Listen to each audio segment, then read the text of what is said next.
right now, in today's world, each and every part, we are all seeing a dagger in front of our eyes. And exactly what he said, there is no such thing, it is a bloody business, it reminds to mine eyes.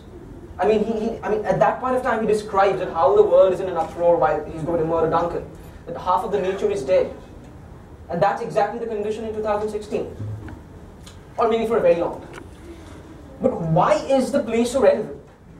Coming back to the last and the most famous soliloquy before performing it, there's an interesting observation I would like to share without making it verbose, but just I want a little honest request, I just want everyone to question about this. That is, recently, I've been going through this soliloquy and I found that, okay, recently in a movie, this part was used. It's called Birdman by Alejandro Iñárritu, and he used it in one section of his film. And then coming to an interview of Woody Allen. So he is saying that we are actually, life is, it's a terrible truth. I mean, it's nothing. I mean, everything is not, after a while, after 100 years, everything will be nothing. I mean, it's very hard to conceive what nothing can be. It's too tough, to imagine what is nothing. Everything seems very important now, job, career, little strifes, emotions, relationships and everything. But again, eventually, after 100 years, he's saying that someone just pushes a button. It's like a big toilet flushes clean, and the entire generation is out. And again, new people come in with a lot of confusion. They make a lot of sound and fury, which ultimately signifies nothing. And this is a terrible truth of life, that we are all heading towards nothing. We are all going to be dead after 100 years or 150 years. Dust from our bones will be gone. So then, that's the question, and why carry on? What is the point of carrying on? And he is saying that this is the only task one can assign. Each and every artist, or rather each and every human being, they should assign themselves with this task, that despite of, seeing such a terrible truth, despite of knowing that we are all going to be gone, and why are we carrying on? Why is life so worth today, when we all know that we are going to be dead? So I think in 2016, seeing an interpretation of Ralph Fiennes, the great actor, British actor and director, so he interpreted and it's so evident today. Coriolanus was a proud, overbearing heathen. He was a brilliant military person, military chief, and his way of talking, addressing the nation, it was a bit rough. But so he was not fit to be, in the council. But that didn't mean that he didn't bleed for his country. He bled for all of them. But again, by the conspiracy done by Cineas and Brutus, so he was proved as an anti-national.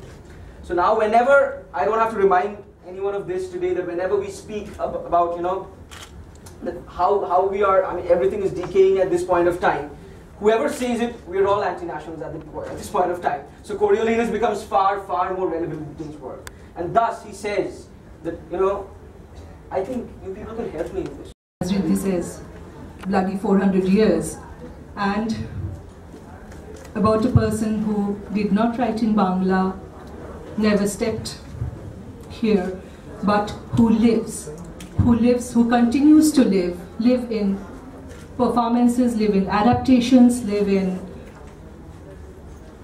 musicals, live in abridged versions, live in classrooms, everywhere.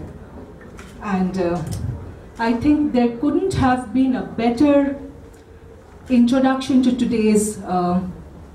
today's evening, which is titled Shakespeare Lives in 2016, where 18-something, 17, 18 hobbit, where an 18-year-old performs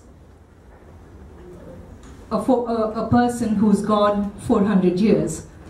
So, before we actually come to this panel discussion, I'd just like to share a few words about this project, this British Council project, Shakespeare Lives in 2016. To celebrate, to mark the 400th death anniversary of Shakespeare, British Council has initiated a very interesting project. It has been trying to. It's a global program, which will, through collaborations, through performances, through discussions, it will try to celebrate Shakespeare, his works, and also try to gauge the influence, the impact of the bard on culture, education and society. The plans that this British Council Initiate has, the plans actually are to spread Shakespeare across the globe.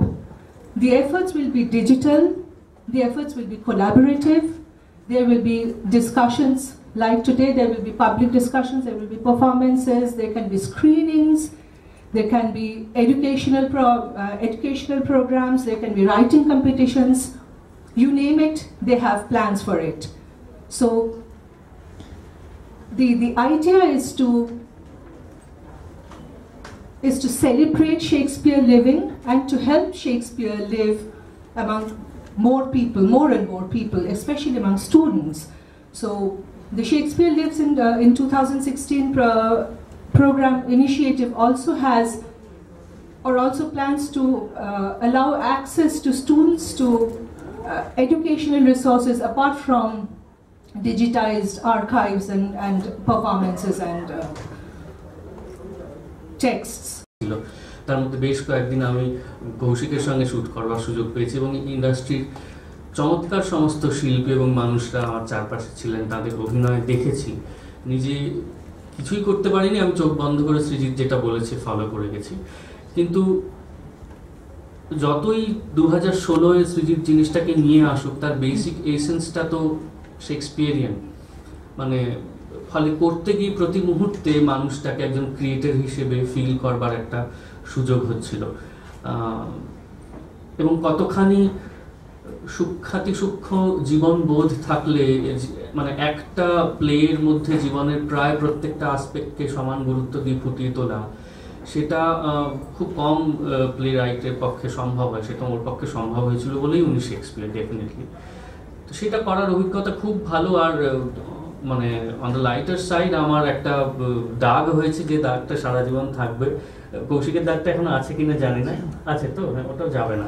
তো আমি এটা যেদিন মানে 5-6 দিনের মাথায় এসেছি, সেদিন আমাকে মারা যেতে হবে। তো এবং সিনেমায় বোধহয় একমাত্র জায়গা যেখানে মারা যাওয়ার পরেও আবার 5টা ডেট নেওয়া থাকে পরের। তো আমাকে আগের দিন ওই সৃজিতের এডি ফোন করে বললো, কালকে আপনার মরার সিনটা মনে আছে? তো আমার হ্যাঁ কোনো অসুবিধা নেই, আমি চলেই যাবো ভাই, আমার আর কি হারাবার আছে। আমি যখন অভিনয়ে নাম লিখিয়ে ফেলেছি তো আমি ধরেই নিয়েছি যে এমনি মারা যাবো। তো সেই দিন গিয়েছি। সেদিন গিয়ে যখন ভ্যানে বসে চা খাচ্ছি, কৌশিক হঠাৎ ঢুকলো। কৌশিক এখান থেকে গল গল করে রক্ত পড়ছে। তো আমরা শালিমার শিপইয়ার্ডে শ্যুট করছিলাম। তা আমি দেখে সত্যি ভয় পেয়ে, আমি প্রথমে ভেবেছি ওটা মেকআপ। তারপরে যেহেতু ওরা কেউ ডামি ইউজ করছেন না, আমি দেখলাম যে কৌশিকের এখানে একটা শিক মতো ঢুকে গিয়েছিল বোধহয় অ্যাকশন সিকোয়েন্স করতে গিয়ে, এবং সেটা তারপরে ট্রিট করা হলো। তারপরে বাড়ি গেল। তারপরে আমার মৃত্যু দৃশ্য। এবার আমার মনে আছে যে আমার অনেকখানি চেজ সিকোয়েন্স ছিল। তা আমি দৌড়েওছি সেই স্কুলে, জিলিপি রেস না ওই সময়। তারপরে আর মানে তারপর সেরকম জিলিপি পাইনি দৌড়ানোর জীবনে। তো আমি অনেকখানি দৌড়ানো, তারপর আমার মৃত্যু। তো দৌড়াচ্ছি, প্রত্যেকবারই দৌড়াচ্ছি এবং আমার অ্যাস্থমা রয়েছে। এবার আস্তে আস্তে কষ্টটা ফিল করছি এবং যতবারই দৌড়াচ্ছি সৃজিত বলছে যে আর একটু ভালো হবে, তুমি আবার শুরু করো, আর একটু ভালো হবে। মানে ওর বক্তব্য হচ্ছে মৃত্যু ভয় আসছে না। তো আমার এমনি মৃত্যু ভয় নেই, ফলে আসছে না। এবার মানে মৃত্যু ভয় থাকলে তো পশ্চিমবঙ্গে সত্যি কথা বলে থাকার কোনো উপায় নেই, সেটা অনেকদিন আগে ছেড়ে দিতে হবে।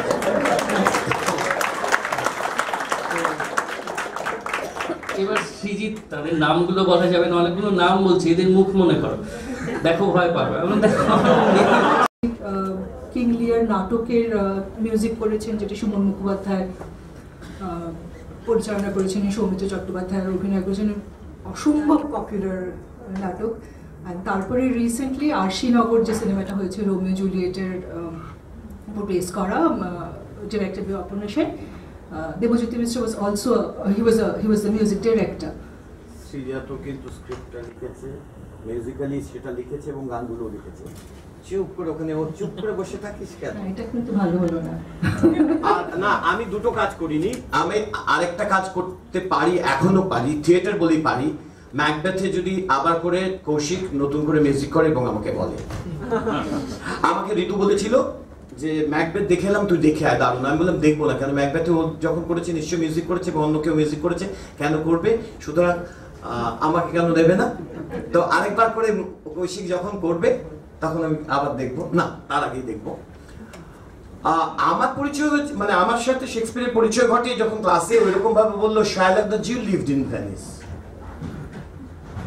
এবং তারপর আস্তে আস্তে বললাম, দেখলাম যে একটা লোক, সে আমাদের তখন আমরা যে বয়সে Shylock the Jew lived in Venice বলে তখন একটা, তারপরে যখন গল্পের মধ্যে ইন্টারেস্ট আসে তখন আমাদের বয়সে মানে আমার যে বয়সটা, যে বয়সে পড়ানো হয়েছিল তখন এই ইন্টারেস্ট আর এই জিনিসগুলো। তারপরে চিলেকোঠায় পৈতোষ কাকু বলে একজন লোক, সে মাঝে মাঝে আসে আর সে কাকে খুচখুচ করে টাকা দেয় এবং তারপর মানে ওইটা পরে বুঝতে পারলাম যে ওইটা হচ্ছে ইন্টারেস্ট। ওইটা খুব আড়ালে করে বলতে হয়, ফিস করে বলে।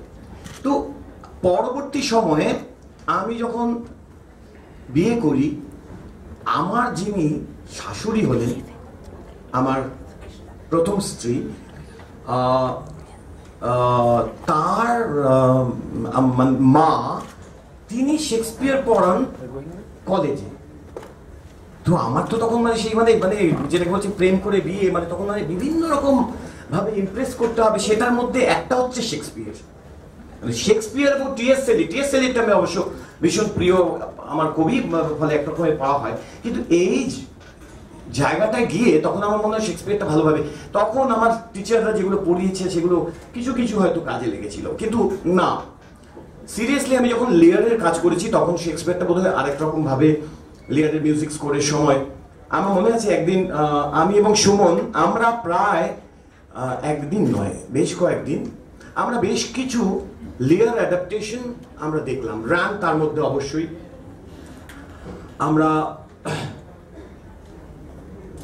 দেখলাম, আমরা পিটার ব্রুক, মানে হি ওয়াজ এনজয়িং হিজ পারফরমেন্স। মানে সেইটা আমার প্রথমেই মনে হচ্ছিল যে শেক্সপিয়ারের সঙ্গে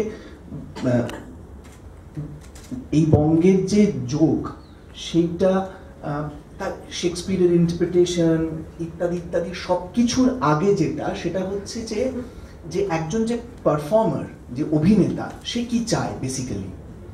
এবং এইটা আমি অবাক হয়ে যাই যখন দেখি যে